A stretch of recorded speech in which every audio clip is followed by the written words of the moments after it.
Here are the top things you have to consider before you move to Nova Scotia as an international student. Hello everyone, this is Ricey and this is Quest Canada. But first, did you know that Nova Scotia means New Scotland? Yes, it was also an aha moment sa akin when I learned that. Pero let's start off with the favorite topic ng lahat, which is taxation.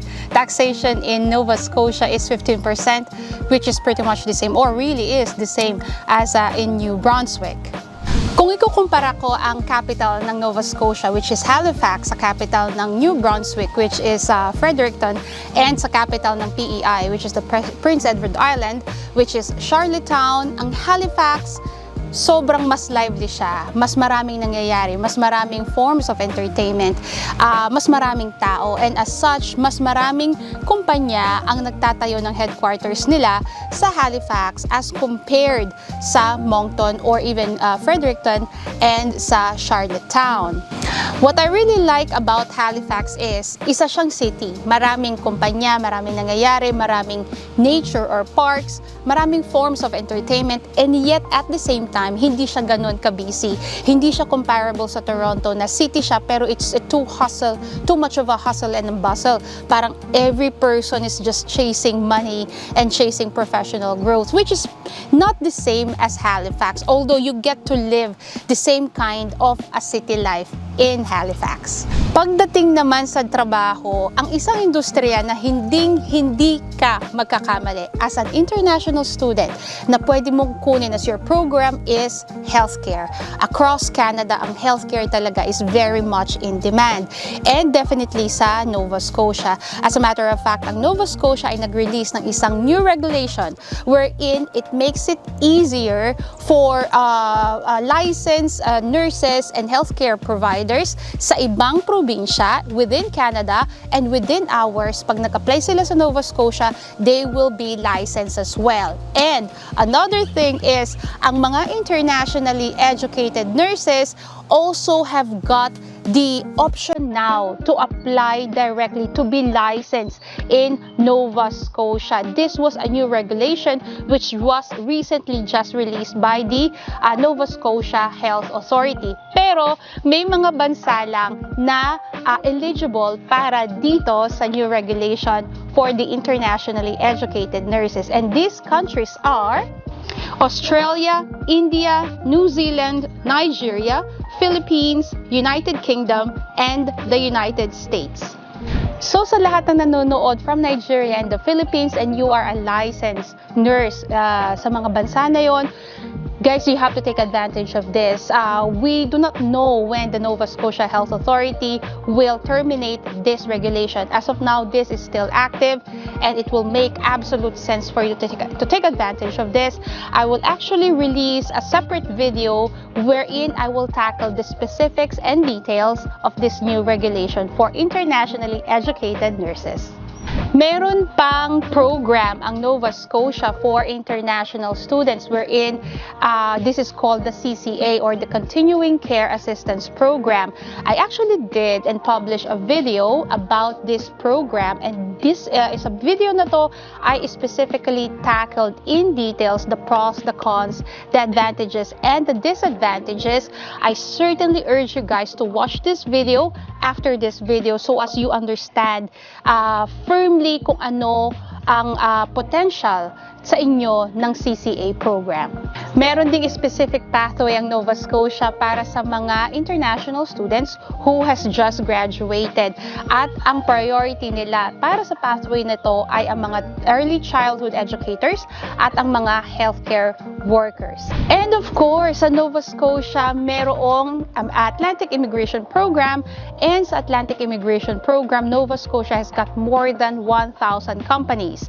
So meaning, pag na-employ or naka-receive kayo ng employment contract or job offer from any of the companies within AIP, you are absolutely qualified to apply for your PR. There are certain eligibilities as well sa AIP, and I did cover AIP as well in one of my videos, which is this video.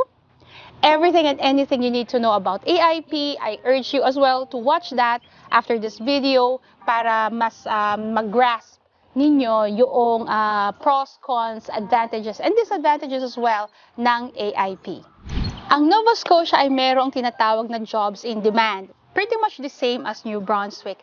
Pero magkabaliktad sila kasi sa Nova Scotia, ang mga positions or ang mga jobs in demand nila ay from tier 3 to 5. Whereas sa New Brunswick, ang mga jobs in demand dito ay from tier 0 to 3. So, kabaliktaran siya. Ang mga tier 0 to 3 kasi ay mga jobs na nangangailangan ng certain level of education. Yan yung mga master's degree or even PhD, managerial roles, and yung mga tier 3 to 5, which is yun yung mga jobs in demand sa Nova Scotia, yun yung mga jobs na hindi kailangan ng certain level of education. So, if you are a professional na you want to keep your certain level of position sa iyong makukuhang trabaho, New Brunswick can be something that you should consider and look at. Pero if you are a person na wala ka namang certain degree or wala kang bachelor's degree, you can consider and have a look at the website of Nova Scotia. When it comes to jobs in demand pa rin sa Nova Scotia, meron lang silang mga specific job titles or specific NOC code na kinoconsider nila for you to be eligible sa kanilang nomination program. And these job titles are nurse aide, food and beverage servers, food counter attendants, light duty cleaners, transport truck drivers, heavy equipment operators, and construction trades helpers and laborers. If you are thinking of moving to Nova Scotia or even sa Atlantic Canada as an international student, connect with us. info@questcanadaca.com para mabigyan namin kayo ng more information at ma-evaluate natin yung iyong profile para masabi natin at makadecide kung aling probinsya sa Atlantic Canada ang pinaka-bagay para sa background mo. Pagdating naman sa lifestyle and general cost of living, ang vehicle naman hindi siya necessary kung sa Halifax ka titira within the city center, meaning Halifax, Bedford, and Dartmouth. Ngayon, if you will live outside the city center, say 45 minutes or even 1 hour from the city center, you will have to buy a vehicle. And when you buy a vehicle, you will have to consider other costs na connected sa pagbili ng vehicle like the insurance, maintenance, and fuel. But nevertheless, when it comes to transportation within the city center, absolutely you can get by with public transportation. I did compare ang iba't ibang PR pathways ng Nova Scotia, ng New Brunswick at ng PEI pagdating sa mga international students. And honestly guys, hindi kasing friendly ng New Brunswick ang Nova Scotia when it comes to international students.